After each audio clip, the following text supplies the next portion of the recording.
മഹാലക്ഷ്മി സീരിയലിൻ്റെ latest episode റിവ്യൂയിലേക്ക് എല്ലാ കൂട്ടുകാർക്കും സ്വാഗതം. മാർക്കോ ഇങ്ങനെ പറയണം, അടുക്കള വാതിലൊക്കെ ഞാൻ തുറക്കാനുള്ളത് ചെയ്യാമെന്നിങ്ങനെ പറയണം. അത് കേൾക്കുമ്പോൾ അനന്ത് പറയുന്നുണ്ട്, എന്താ മോഷണ ശ്രമം നടത്തി നല്ല പരിചയമുണ്ടോ എന്ന് ചോദിക്കണം. ഇല്ല സാറേ, അങ്ങനെ ഞാൻ മോഷണമൊന്നും ചെയ്യാറില്ല.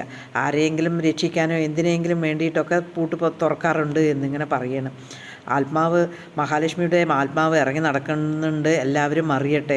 നമുക്ക് നഷ്ടപ്പെടാനൊന്നുമില്ല, അവർക്ക് തന്നെയാണ് നഷ്ടം. ജീവനോടെ മഹാലക്ഷ്മി ഉണ്ടെന്ന് അറിഞ്ഞു കഴിഞ്ഞാൽ പിന്നെ അവർക്ക് തന്നെയാണ് അതിൻ്റെ പ്രശ്നം എന്നിങ്ങനെ പറയണം കേട്ടോ. അതിനുശേഷം അവർ ഗേറ്റ് ചാടിയിട്ട് പുറത്ത് പോവുകയാണ്. മഹിനോട് ചോദിക്കുന്നുണ്ട്, ഗേറ്റ് അടച്ചു വയ്ക്കാറുണ്ടോ ചോദിച്ചില്ല, ചിലപ്പോഴേ ലോക്കിടാറുള്ളൂ എന്ന് പറഞ്ഞതിന് ശേഷം മഹി മാർക്കോവും കൂടിയിട്ട് ചാടി ഗേറ്റിന് പുറത്ത് പോവുകയാണ് കേട്ടോ. അതേസമയം ദുർഗ ഇങ്ങനെ കിടക്കുമ്പോൾ തന്നെ ഇങ്ങനെ ആലോചിക്കണം, മുത്തശ്ശി പറഞ്ഞത് തൻ്റെ ആരുമല്ല മഹാലക്ഷ്മി, അപ്പം തനിക്ക് ആ പൂജാമുറിയിൽ പോയിട്ട് ആ വിഗ്രഹം എടുക്കുക, അതുകൊണ്ട് ഒരു കുഴപ്പമില്ല എന്ന് മുത്തശ്ശി പറഞ്ഞു. ഏതായാലും ശരി, ഇപ്പം തന്നെ ഞാനത് പോയി എടുത്ത് വെച്ച് കഴിഞ്ഞാൽ രാവിലെ അമ്പലത്തിൽ പോയിട്ട് അത് കൊണ്ടുപോയി വെക്കാം എന്ന് പറഞ്ഞിട്ട് ദുർഗ അവിടെ നിന്ന് എഴുന്നേറ്റ് പൂജാമുറിയിലേക്ക് പോവുകയാണ് കേട്ടോ. പൂജാമുറിയിൽ പോയിട്ട് വിഗ്രഹങ്ങളൊക്കെ ഇങ്ങനെ നോക്കുമ്പോൾ ദുർഗയ്ക്കൊരു പേടിയൊക്കെ വരുന്നുണ്ട് കേട്ടോ. ഏതായാലും അയ്യപ്പനോട് തൊഴുതാണ് കേട്ടോ. തൊഴുതതിന് ശേഷം ദുർഗ പറയാണ്, അവൾ മരിച്ചുപോയി അവരുടെ വിഗ്രഹം ഇവിടെ വെക്കാൻ പാടില്ല അയ്യപ്പസ്വാമി, അതുകൊണ്ടാണ് ഞാൻ എടുക്കുന്നത് എന്നിങ്ങനെ പറയണ്. അതിങ്ങനെ തൊട്ടെടുക്കാൻ നേരത്ത് ദുർഗയ്ക്ക് പെട്ടെന്ന് തന്നെ കയ്യൊരു പൊള്ളലും അതുപോലെ ഒരു ഇടിമിന്നൽ പോലെയും തോന്നുകയാണ് കേട്ടോ. ദുർഗ പെട്ടെന്ന് തന്നെ പിന്നിലേക്ക് പോവുകയാണ് കേട്ടോ.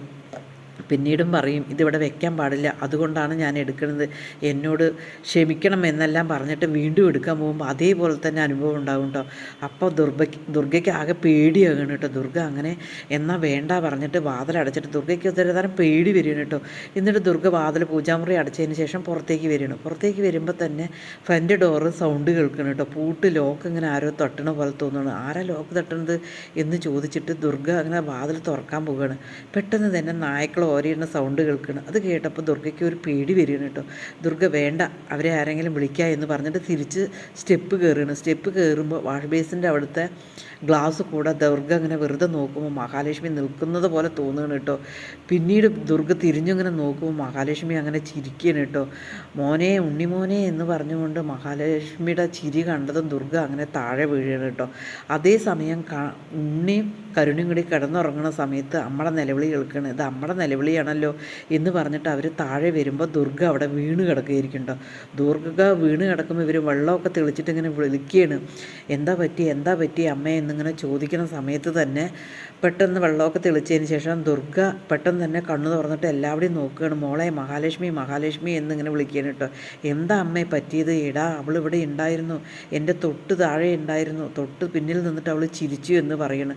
അത് കേൾക്കുമ്പോൾ കരുണ്ട മുഖമൊക്കെ ഇങ്ങനെ പേടി കൊണ്ടിട്ട് അത് കേൾക്കുമ്പോൾ തന്നെ ഉണ്ണി പറയും, നിങ്ങളെല്ലാവരും അവളെപ്പറ്റി ചിന്തിച്ചിട്ടാണ്, നിങ്ങൾ വെറുതെ കിടന്നതാണ്, അല്ലാതെ അവളുടെ ആത്മാവും ഒന്നുമില്ല എന്നിങ്ങനെ പറയണം.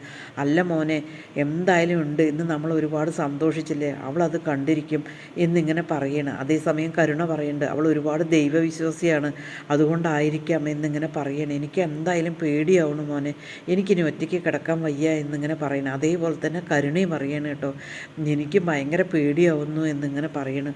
ഉണ്ണി ഇവരോട് പറയണ്ട, അങ്ങനെയൊന്നുമില്ല, അമ്മയ്ക്ക് തോന്നിയതായിരിക്കും എന്നിങ്ങനെ പറയണില്ല മോനെ, മേഘം പറഞ്ഞ പോലെ തന്നെ ഞാൻ ശരിക്കും കണ്ടു, ഞാൻ എൻ്റെ കണ്ണുകൊണ്ട് കണ്ടതാണ് എന്ന് പറയണം. അവരാകെ പേടിച്ച് വരച്ചിട്ട് ഉണ്ണിയും അവരും കൂടിയിട്ട് ഒന്നിച്ച് കിടക്കാം എന്ന് പറഞ്ഞതിന് ശേഷം പോവുകയാണ് കേട്ടോ.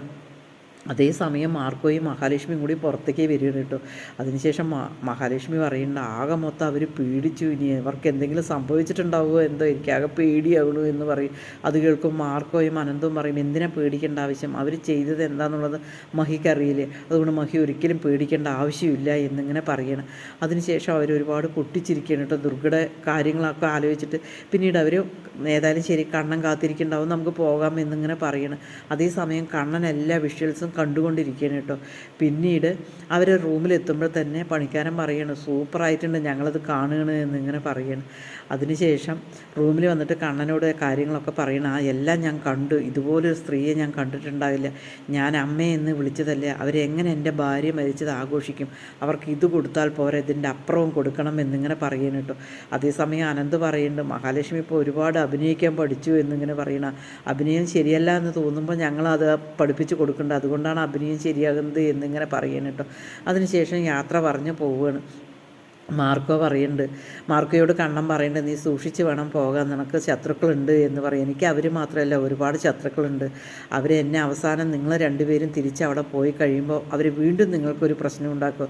ആ സമയത്ത് മാർക്കോ ആരാണെന്ന് ഞാൻ അവർക്ക് കാണിച്ചു കൊടുക്കുക എന്നിങ്ങനെ പറയണം.